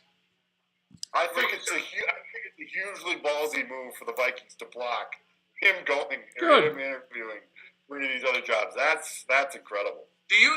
Wow. I think though the reason why they did this is because they foresee Filippo being a viable coaching candidate next year and leaving, and that way they can promote Stefanski to offensive coordinator at that time. Yeah, I mean, they probably, why not do it now? Yeah, they probably should have done it now. That's what I was going to say. I think Filippo is probably a better guy than. I have no idea who this guy is, so you just. I don't know. Philadelphia. I mean, He's Nick Foles whisperer, and that's about it. what does how does this affect their quarterback situation, if at all? Well, how does this affect NDSU recruiting? Is the number one question. I think though, what this does, I think it puts Kirk Cousins more in play than if they had just gone with Stefanski, because Filippo has seen him now, twice a year for the last 2 years, I guess. So he's seen him 4 times. So I think it'll either increase or, unless he says, no, I've seen this guy 4 times, he's not worth it. He's more informed about Kirk Cousins. Right. So I guess right now I would say it probably puts him more in play. He's also fairly informed about Nick Foles, too. Yeah, that's dumb. The Vikings are not gonna trade for Nick Foles. You never know. That would be dumb. Would you give up Nnamdi Asamoah for Nick Foles? Yes. Why are we pulling that name out? That's the name that came to my head. I wanted him back in the day. Wisconsin is within 11. These are the guys that I was thinking. With 7.5. Don't. No. Okay. That's why I thought it was a relay here, Marcus, because there were those guys on the side of the hill there. We are coming down now. The last kilometer and a half here, so we are in the stretch run. Kick it out. Get it in. Dunk. Miss a layup, you got fouled. That's fine with me. What is the score of that game now? 62-51 with 7 to go. It's getting tight. Make it I less. assume you guys talked about the top 16 seeds. Anything else? We have not touched about it yet. No. Okay. Yes, we have. We went through it all. The bubble is just a cluster. I think here's what I think about the bubble. I think we may disagree with this. I think it is a very strong bubble. I think the 12 seeds potentially are strong. If you've got a Kansas State as a 12, you have a USC, a North Carolina State as a 12. Boise State as a 12. Who? Boise State. Sure. I think I like North Carolina State. I like all of those teams I mentioned. I think those are strong 12s. And what has it been every single year? Is Nebraska a strong 12? Nebraska's right there. Hasn't it been every year where one of those play-in game winners has gotten to the Sweet 16? Hasn't it been every year? Not last year. 4 out of 5 years, or 5 out of 6, or whenever. I don't recall. More times, like every time except once. It's a 15-point game with 6.5. I think we got this. Let's say put the lead into the safe score meter thing. Do you remember that? Remember that thing? What was that? I'm gonna find that. There was a thing that there was like you could put in how much time was left, and it would tell you. Well, it's like the winning percentages, possibilities, which I'm not a huge fan of. So we got this. Actually, I want Boise State and St. Bonaventure to both make the tournament. Yeah, I don't think either. Oh yeah, this is a Bill James thing. Yeah. Texas is back. Boogly. Did that take care of it? I don't think so. I'm not hearing the replacement, I've already forgot his name, for Dale Earnhardt Jr. won the pole for the Daytona 500 next week as well. Alex Bowman. Yeah, it is Daytona week. I saw that. You said there's 16 points up with how much time left? It is a 13-point game with 6 minutes to go. No, 11. 11 with 6 to go. And who has the ball? The winning team has the ball or not? Yes. Yes. Is the lead safe? No. The lead is only 20% safe, according to the Bill James lead calculator. What the fuck is this? This is his little formula to tell A you. 20%, a 20% thing of what? Them winning? The other team winning? No, just that whether or not the lead is safe, how safe it is. Okay, so how about this? It's a 13-point game with 5.5 to go. How much safer is it 30 seconds later and 2 points later? Nope, they made it. They made it. Make it 11 with 5:15. Michigan has it. Michigan has the basketball. How much safer are we? Same score a minute later. It's 23% safe. We increased it by 3%. Dutch are so good at speed skating. Norway is incredibly good at cross country. Norway, that's their thing. Michigan drive, layup, count it! That's their And the mode of transportation. You know, they got to cross. They swept the medal stand. Wow. Up 14 with 5 to go. I think the lead is good. The other team's got the ball. That's the only way Norway can move around the country in the winter, or cross the country, is by sea. Lead is now 37% safe. I got to look into this more. Do you have those brackets for Sir Stacken? Give me a minute. I'll pull it up. Yeah. So we've got some Jerry Palm specific brackets. Okay. That's fine. But see, he had one earlier today in which he had Oklahoma as a 6. They had Oklahoma as a 4. Oklahoma, by all means, should be more of a 6 seed than a 4 seed. They've lost 6 road games, and apparently it is a 11-point game with 5 to go. Okay. So he adjusted his bracket towards what they actually did here today. The big thing you got to understand, Stacken, is the big thing this year was the road wins. The committee chair, or whoever the hell this guy was, though he couldn't stop talking. Tell Stacken about the Jerry Palm and the Mike Dahm thing too. Yeah, and then he brings up the bracket. He's got SDSU as a 12, and it was like they went for like one team per region. They like singled out one team, and like SDSU was one of the teams they talked about. He's like, a lot of people don't know about this, but they've got a guy named Mike Dahm. A lot of people don't know about him. He sounds like a complete idiot. Bunch of points, good player. A lot of people don't know Mike Dahm, which I'm sure they don't. Pretty sure just about everyone knows who Mike Dahm is. So he was on like the preseason Wooden Watch. They were hard. They were hard for Dahm. Just found out about it. So that's so true. Nobody knew about Mike Dahm. Nobody knew how hard it was to defend Mike Dahm. He's probably a week or two away from realizing that his haircut's really bad. 11-point game, 4.5. Make a shot, Michigan. 3 on the left corner. Oh, you missed it. Don't make it a single-digit one. Don't make it. I pulled it up here. So this is the West region. The West region. The top 4 seeds, I believe those came from the committee. The committee, but the rest Jerry Palm filled out. So this is Stacken. What are your? There's one upset, Stacken. If this is the bracket, there's one upset I am picking right now. Okay. You know what? Oh boy. What in terms of what like just the first round upset that you're taking? Nope. Just give me a breakdown of the whole bracket. Well, I find it very, very hard to believe that New Mexico State's a 9 seed. They play in the WAC, for crying out loud. I would say for Christ's sake. For Christ's sake. Well, I mean, that did just come from the church, so. Well, you're good. Washington's not getting in, so fuck that. You got one upset in here. You got NC State over St. Mary's? Maybe, but I would have Nevada over Purdue. Interesting. Yep, I could. I don't know. Purdue's that's pretty good. I like Purdue. That's fine.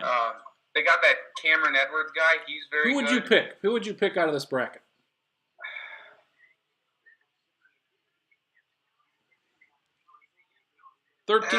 Reluctantly, I think I would take Purdue, but I might take a flyer on North Carolina. I think that's not a flyer. Okay. They're a 3 seed, for Christ's sake. They're a 3 seed. How about if they were Dayton? Would that be a flyer? No. It's not bad. Okay. Strong. Strong. No, that was a good one. I think you know what? I'll take North Carolina. Wow. North Carolina, Kansas would be a good Sweet 16. Yep. I would say North Carolina against Purdue.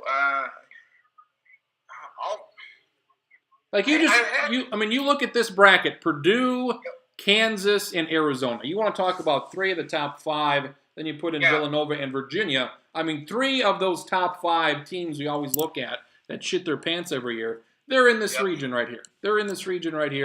Right. Yeah. So. But they're also 3 of the better teams. Yeah, that's tough. Tough region. Yeah. What else we got? Right. Let's go to the next one. Yeah, New Mexico State is the 9. I got to maybe look at that a little bit closer. This is the Midwest right here. Florida Gulf Coast is 16, by the way. We didn't talk about that the first time. Oh. Okay. Every time you look at the brackets, you find something you didn't see the first time. You do. Ryder's a 14. They had no idea Ryder was a 14. Stacking. Give me some thoughts here. Loyola Chicago. The matchup that would be the most intriguing, there's actually several in here.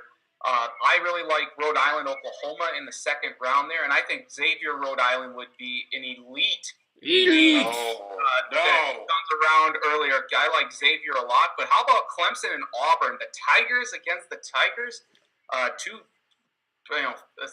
Line it up on the football. Here's the thing. Omaha is close to us. If we were to ever go to a region, Omaha. Wichita State. Are you looking at Wichita State? Damn it.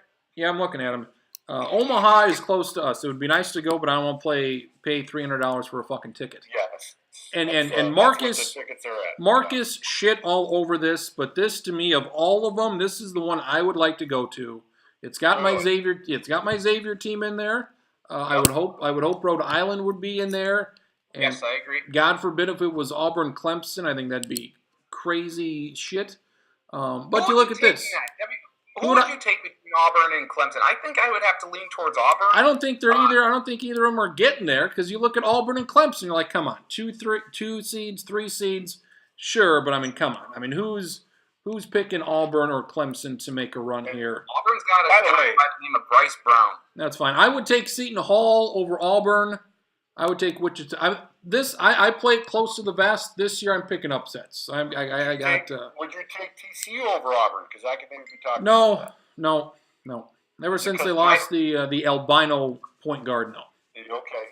But you could talk me into TCU over Seton Hall because TCU can score a bunch of points. Wichita State over Clemson They do go into some funks, and they have lately. So I will say this. I think I'm shocked that Kansas is not in this region, mainly because I think there's supposed to be a big draw for that Omaha regional. If they're not in there, I think the tickets will come down. Ooh, and I think that may make it a little bit more realistic to maybe grab some last minute. So. I'm interested in that particularly. Do we know for sure if Peyton Manning has secured his Sweet 16 and Elite 8 tickets yet? I'm sure he has, yeah. That would be almost reason to put Tennessee in the Midwest region to have.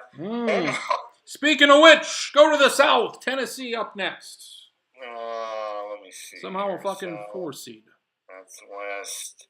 So who would you take? I would take Xavier. I would take Xavier stack, and I would take Xavier out of that region. I will take Xavier too, but the Rhode Island matchup would scare me the most. To prevent them from making it to the Final Four. Here we got Virginia as a 1. This is the South. You have Pine Bluff in there as a 9 and 17 team. Big fan of that. Out of this region, I would take Cincinnati. Michigan State's a 3. Shocked. Yeah. Michigan State's a 3. Yep, a strong 3. They're a strong 3. I think it's going to come down to Michigan State and Cincinnati. So I would agree. I think the winner of that game would come out of this region. My upset in this one, though, will be Vermont over Tennessee. My Catamounts will take down Rick Barnes and the Tennessee Volunteers. Gonzaga, Virginia. I would like to see that. USC's not making it. Both UCLA and USC are not making the tournament this year. I hope USC does. Like Michigan, Virginia. I mean, it's not unreasonable to think Michigan could take down Virginia. I don't think it's unreasonable to think Butler could beat Virginia. And once Virginia and Purdue, the Butler did it. Once Purdue and Virginia get out of that first round, game's on. At any point, they could shit the bed. And Arizona State, I don't like Arizona State at all. You got to believe in Pine Bluff, man. You got to believe in it. That's right. It's an 8-point lead with 2.5 to go. 8-point lead, 2.5 to go. It's not safe. It's not. Underneath, pull it. Purdue than Virginia, right? No. I do. I will take Purdue 10 out of 10 times over Virginia. I would take Virginia. No, really? What is it about Purdue that I don't you like are not sold on? Here's what I don't get. Michigan State, I thought, would maybe be a 2 seed. They're a 3 seed. They don't have many top 50 wins or quadrant 1 wins. I think the schedule is like 262 in the non-conference. Yeah, it's not good. But they beat Purdue. Michigan State beat Carolina. I don't think there's a big enough difference to where they put Purdue at 4 and Michigan State at 7. A 7 difference there, I think that's way too much for. I mean, the strength of schedule is about a 45 difference. RPI is pretty similar, and Michigan State beat Purdue. I think Michigan State should be at 2. I would put Michigan State over like a Duke. Like Duke and Kansas have got some bad losses. So yeah. And are we done with the deal? I got to pull up the East region. So I'm going the back East to you guys region. for a second. Yeah, I do think there would be the winner of Michigan State Cincinnati that would get out of that region. And then the East. So I've had Xavier. Maybe North Carolina. No, maybe North Carolina. Yeah. Cincinnati. This East region, fuck. If it's not Villanova, I'm sure as hell not picking Duke. Why not? Pick Duke. Because Duke is not good. That is why. Texas Tech. Who is good in college basketball? Who is? Nobody. That's the fun of it. Villanova is good. Xavier's had some close calls. They've won. I like Xavier. Cincinnati's defense, exceptional. Virginia. I mean, Virginia's good, but I was very pleased that your Hokies gave it to them yesterday. So was Schottenkirk. He sent me a IM right away. What the fuck? Then I said, well, it was bound to happen that Virginia would lose here sooner than later. It was. Here's the East region. Oh my God. I'm not taking Duke. Mike Dom. To me, this is the most open region right here, Marcus. I don't know how you feel. It's a pile. It's wide open. I mean, Texas Tech is a 3. I mean, come on. I think Duke, I mean, if they would ever figure it out, they're the most dangerous team in this region, obviously. I've raised the question of if you potentially have Michael Porter back from Missouri, that could make the Tigers interesting. Miami, Texas Tech, I can't believe those two teams would be potentially playing for a Sweet 16 berth. South Dakota State, this is the one, man. This is the year to do it. This is a good matchup against West Virginia and Virginia Tech, Florida. We're talking about Florida potentially playing Villanova in the second round and knocking them out. That'd be incredible. Marcus, what's the status of South Dakota State, Florida Sweet 16 matchup? Give it to me. I like Virginia Tech. Marcus, explain to Stack and why you like the matchup against the Press. I feel like SDSU's better equipped to take on a Press this year than they have been in the past. I'm not sure. The speed of the guards. You got P, you got Jenkins. I'm probably blanking on some other people. Kevin King. You got Skylar Flatten, kind of a good slasher guy through the Press. I think this is probably one of the better teams. I mean, the Parks Marshall thing, they might have been all right too, but they weren't. I wouldn't call them amazing breakthrough dribblers type guys. I think I like the mix that SDSU would have in this instance, and I think it's a not the worst matchup. I think West Virginia tends to go hot and cold as well. So. Oh yes, they do. They are very much a feast or famine team. How many times have you seen SDSU in person this year? I guess I haven't yet this year. and that's that'll change the Summit League tournament, of course. But Travis, have you seen them at all? I have dreams. It feels like I'm there, but no, I've seen them. No, I saw them against on TV. I saw a little bit Colorado.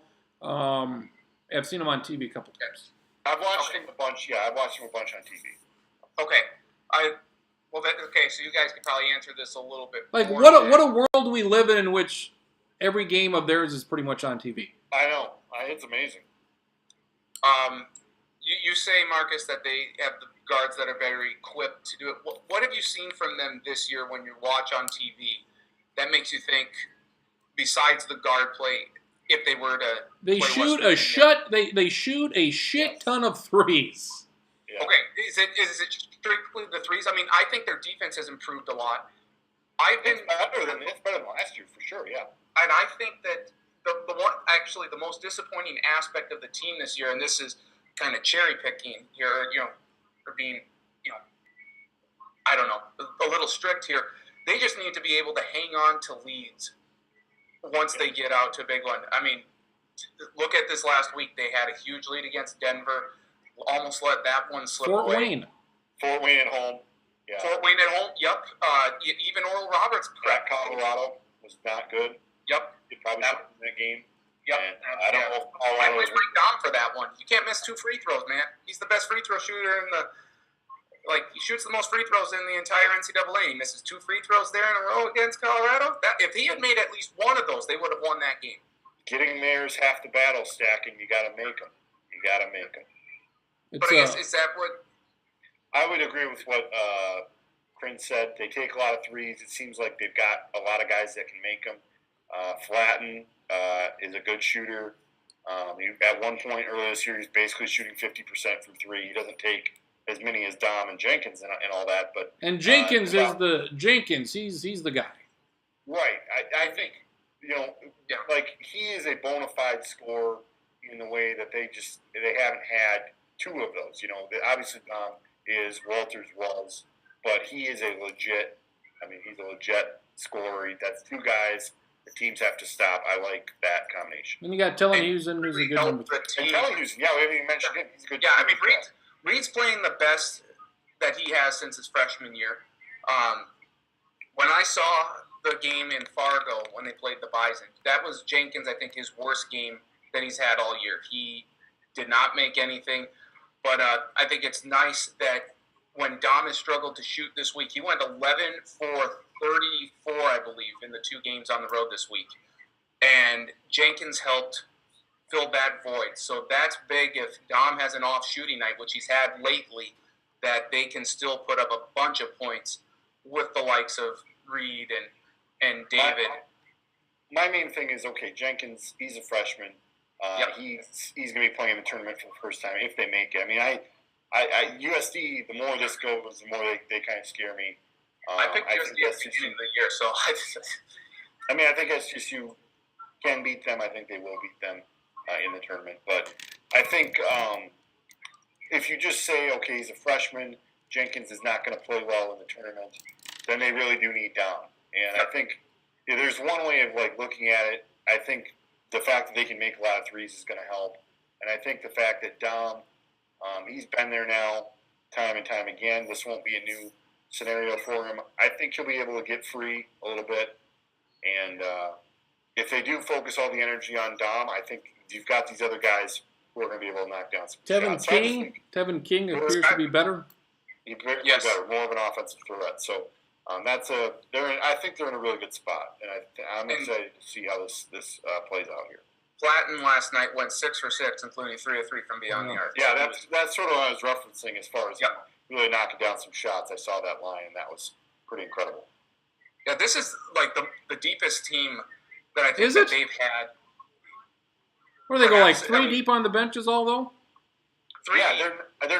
They're not terribly deep. What happened to Howe? What the hell happened to Howe? The big thing I've read, they've asked Zimmer about it, and he keeps saying, well, they want to do an 8-man rotation, and he's number 9. Well, why? He is a serviceable player, and if you want to be a little, you can't give you Chris Howe. What happened to him? What the hell happened to him? Watch him come in and Michael Orris all over the Summit League. Sure. Now he'll just come in there and he'll be the key. You want to talk about being a deeper team? I mean, he can't give you 10 or 15 quality minutes. I think that's terrible. I shouldn't have said deepest team, but this is definitely the most balanced. Talented. Talented. Yep. Then, I mean, you could make the argument that this team almost is more talented than the team that lost to Maryland. Well, how about this, Stacking? A certain media type in Sioux Falls, Marcus, he claims that if both USD and SDSU men and women, if they both make the conference title game, then those are the greatest teams in school history for both the men and both the women for both schools. Tell Stu Whitney to get off of Wow, Twitter. look at you. I would say, and maybe my own spin on what you guys were saying would be, I'd take this top 8 over the top 8s from other teams in the past. Maybe I would definitely say that the bigs have been better on other teams, but guard play, Mike Dom, scoring, three-pointers, way better on this team. And there we go. Anything else, Mr. Stacking? A couple of mock drafts I saw this week. Oh, my heavens. No.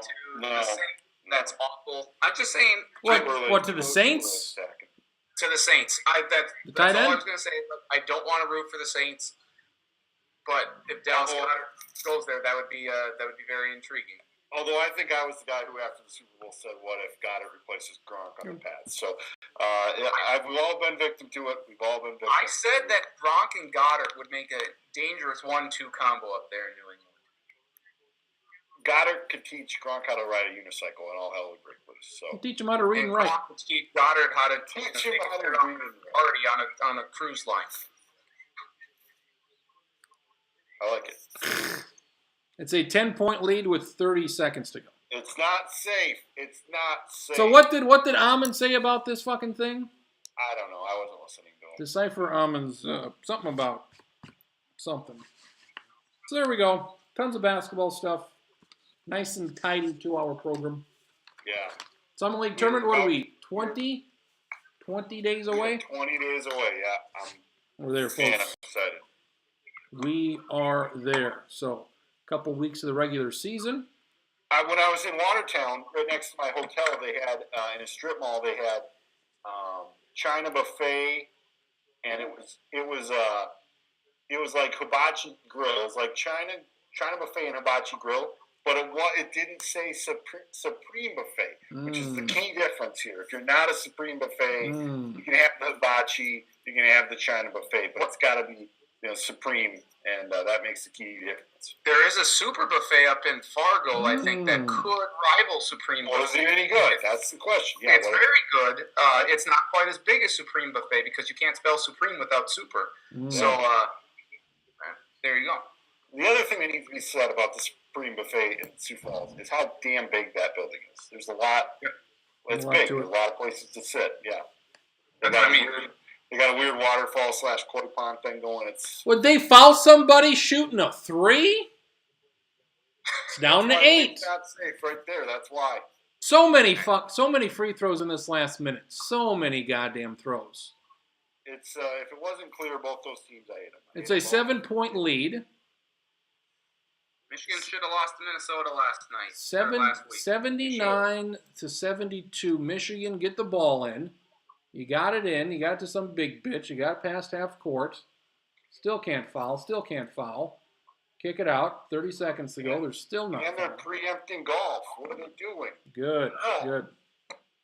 Probably skip next week, and then we'll be back with our final show before the tournament. And we'll do Which means we'll be skipping that and doing our normal Sunday evening. Our normal podcast from Buffalo Wild Wings. So this is where you normally do the show, right? Yeah, this is normally. Okay, so this is in the basement, correct? This is in the basement. Yep. So that's down the hall. Stacking said that. Yeah. Down the hall. Okay, I did not. I can make a mental note. Marcus, what is this? Year number 9. This is the 9th year. Why aren't we going to have the show next week? Probably just because, I don't know. If we do, we do. We don't. Daytona 500. It's Daytona Day. Oh, yeah, it's Daytona week. It's a week. You've seen me. It's not hobo days. There's not multiple of them. There's only one. And I'm taking Jeff Gordon for the Daytona 500 next week. Man, great pick. Great pick. Marcus, this is shaping up to be the greatest tournament of all time. Tons of stars coming in for this. It feels like we say this every year. It does, but really somehow, I don't know. The fact that Charlie is very likely going to be in the house. We've got Drew Ahman saying he's going to be there. And he says he's going to skip. He says he wants to skip the first day, which is insane because that's the game. That's the day where all the SDSU and USD teams are playing. And then Sunday, as we all well know, is better than Saturday anyway because you've got 4 games between teams nobody cares about. Oh, man. I'm excited right now. I get excited just thinking about it. Man, it's going to be a good time. Amon went to Denver SDSU, and he thinks Denver is terrible, even though the case can be made Denver's the 3rd best team in this conference. I should be screen sharing the Summit League standings because what a pile. This is the worst the men's side has ever been. Yes, I'll find it. It's pretty bad. You have IPFW, North Dakota State, and Denver, 3, 4, 5 in that mix. Western Illinois, their usual garbage. And USD comes, folks. Worse than second. They are. There's already There's 4 games left in the season, and the top 2 spots have been locked up. Look at this. The third place, 5 and 6. You only have 3 teams in the whole league that are above 500 total record. Well, there's 1 game difference between 3 and 7.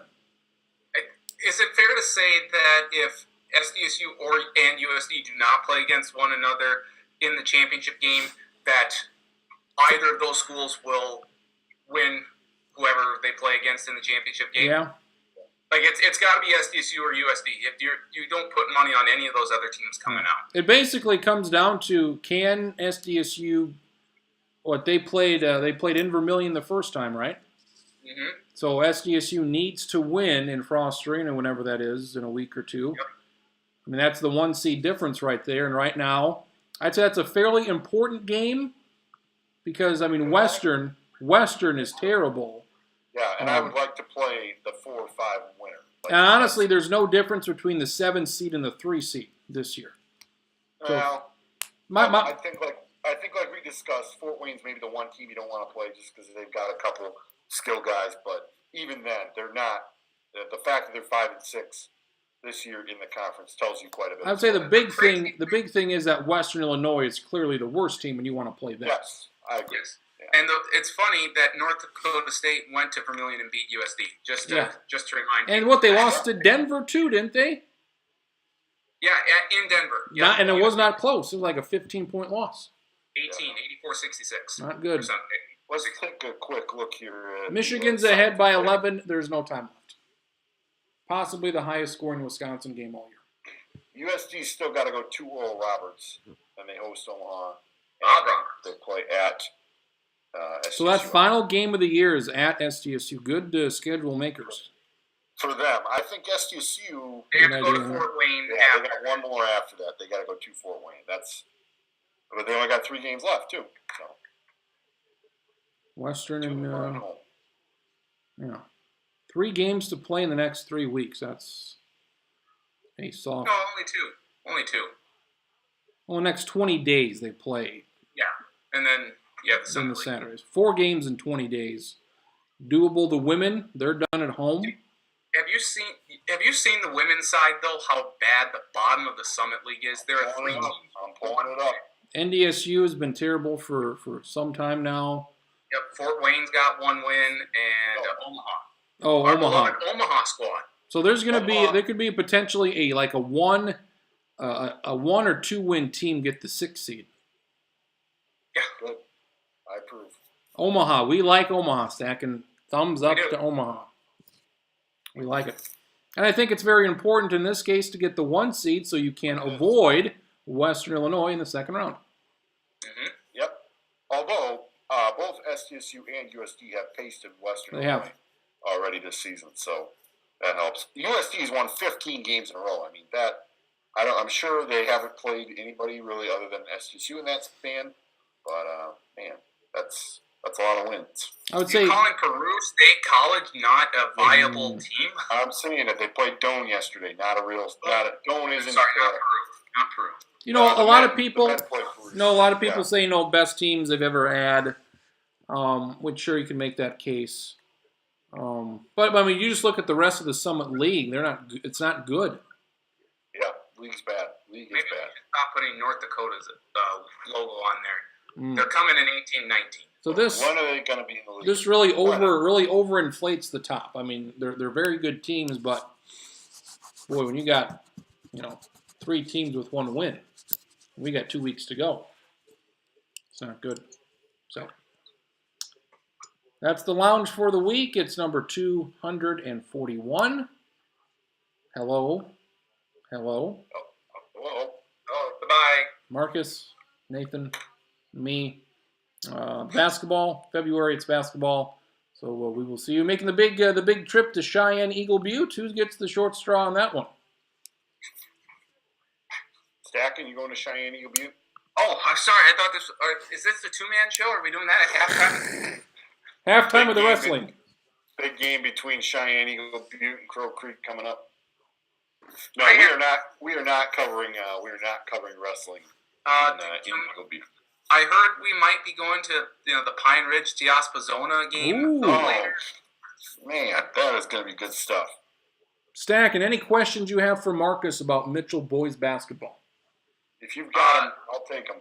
60 losses in a row now? 40 losses in a row. Oh, Feels like 70.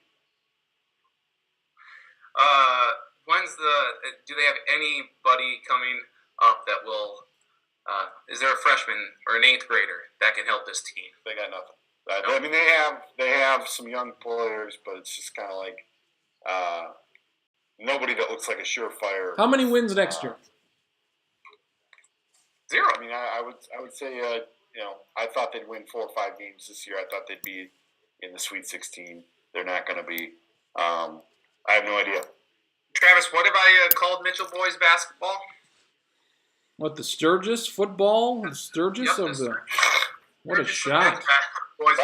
That's an incredible slap in the face of Mitchell basketball and completely deserved at this stage. So there we go.